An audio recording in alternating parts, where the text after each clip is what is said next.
السلام علیکم ویورز، خوش آمدید کہتے ہیں آپ کو آج کی اس ویڈیو میں۔ آج ہم لوگ بات کرنے جا رہے ہیں مسجد نبوی کے حوالے سے کہ مسجد نبوی کیوں جل گئی۔ ٹھیک ہے،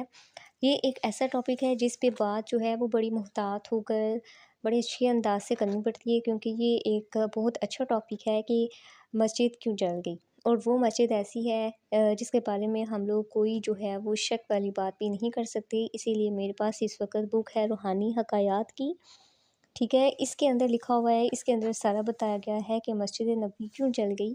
اور اسی حوالے سے ہم لوگ بات کریں گے، دیکھیں گے، اور ہمیں پتہ چلے گا کہ مسجد نبوی جو ہے وہ جلی کیسے، یا اس کے پیچھے محرکات کیا تھے۔ تو اس میں بتایا گیا تھا، میں پڑھ رہی تھی کہ خلیفہ بغداد مستسم بلا کے دور میں رمضان کی پہلی رات کو مسجد کی قندیلیں جلانے والے کی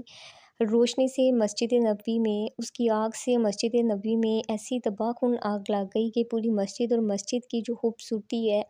مسجد کی زیب و زینت کا پورا سامان جل کر تباہ ہو گیا۔ اہل مدینہ نے جان توڑ کوشش کی کہ آگ بجھ جائے، مگر انتہائی کوشش کے باوجود بھی آگ پر قابو نہیں پایا جا سکا، تو مسجد نبوی میں آتش زدگی سے عوام میں بڑا ہیجان پیدا ہو گیا، اور طرح طرح کے شکوک و شبہات اور قسم قسم کی چہمگوئیوں کا سلسلہ شروع ہو گیا۔ تو ایسے میں شیخ ابراہیم محمد قنائی رئیس المؤذنین نے یہ انکشاف کر کے سب کو حیرت میں ڈال دیا کہ اس مسجد کی جلی ہوئی دیواروں پر جو ہے وہ قدرتی طور پر دو اشعار تحریروں میں قدرتی طور پر لکھے ہوئے جو ہیں وہ دیکھے گئے۔ ویورز، وہ جو دو اشعار ہیں وہ عربی میں تھے۔ ٹھیک ہے، وہ دو اشعار کون سے تھے وہ بھی بتائے گئے اس کتاب میں، اس ٹاپک کے اندر۔ پھر اس کے بعد ہے کہ نبی کریم صلی اللہ علیہ وآلہ وسلم کا حرم کسی خوفناک حادثے کی وجہ سے نہیں جلا، اور یہ کوئی شرمناک واقعہ بھی نہیں ہے، چونکہ روافظ کے ہاتھوں نے ان تمام نشانات کو چھوڑ دیا، اس لیے یہ سب چیزیں آگ کے ذریعے پاک کی گئی ہیں۔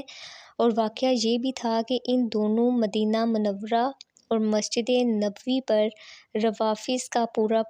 غلبہ اور تسلط تھا،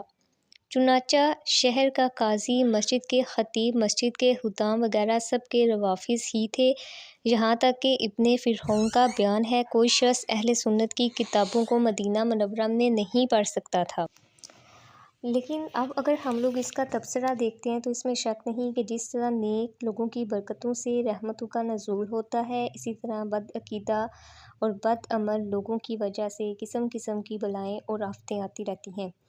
اسی لیے بزرگان دین نے بد عقیدہ اور بدکار لوگوں کی صحبت سے انتہائی پرہیز رکھنے کا حکم دیا ہے۔ بزرگوں نے ایسے کافروں کے ساتھ سفر کرنے اور ایسے محلوں میں رہنے والوں سے بھی انکار فرما دیا جس میں بد مذہب، بد عقیدہ اور بدکار لوگوں کا ساتھ ہو۔ ایسے قبرستانوں میں دفن کرنے اور دفن کرنے سے بزرگوں نے سخت تنقید کے ساتھ منع فرمایا، جہاں بد عقیدہ اور بدکار لوگوں کی قبریں ہوں، کیونکہ حضرت جلال الدین رومی کا ارشاد ہے، اگر اس حوالے سے ہم لوگ دیکھتے ہیں، وہ کہتے ہیں کہ برے دوست سے دور ہو جاؤ اور ایسے لوگوں سے ہمیشہ دور رہو، کیونکہ برا ساتھی برے سانپ سے بھی زیادہ برا ہوتا ہے، کیونکہ برا سانپ تو زیادہ سے زیادہ تمہاری جان لے لے گا، مگر جو بد عقیدہ بدکار ساتھی ہے وہ تو تمہارا ایمان لے لے گا، جو جان سے بھی زیادہ عزیز چیز ہے، اور ایمان کے بغیر انسان کچھ بھی نہیں ہے۔ بعض لوگ یوں کہا کرتے ہیں کہ ہم کو بد مذہبوں کی بد اعتقادی سے کیا مطلب، یعنی یہ بڑا ایک کامن سوال ان کے ذہن میں آتا ہے، ان کا عقیدہ ان کے ساتھ، ہمارا عقیدہ ہمارے ساتھ، مگر ایسے لوگ سخت دھوکے میں پڑے ہوئے ہیں۔ کون نہیں جانتا کہ جو شخص بھٹی کے پاس بیٹھے گا وہ لاکھ کوشش کرے مگر